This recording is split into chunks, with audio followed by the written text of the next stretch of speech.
Thank you, Deputy Presiding Officer. Food producers continue to grapple with the issue of labour shortages, and these businesses often require access to migrant workers. If producers cannot get the workforce, then they cannot make the food available to the public, and we can't continue modifying our food culture and thereby seek to give effect to the right of food if fresh produce is left to rot in the fields because no one can harvest it.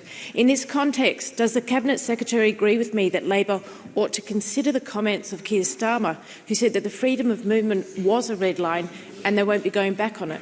Cabinet Secretary. I don't think those comments were at all helpful because we do know that the food and drink sector, like other parts, that's one of the areas that's been most impacted. As I said in a previous response too, it is probably the #1 issue that I hear about when I'm speaking to different businesses in the food and drink sector and right across the supply chain. It is access to labour, which is a huge problem.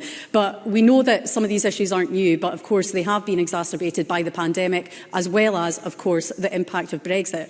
Many EU citizens have left the UK with the resultant loss of skills that we know can't be quickly or easily replaced.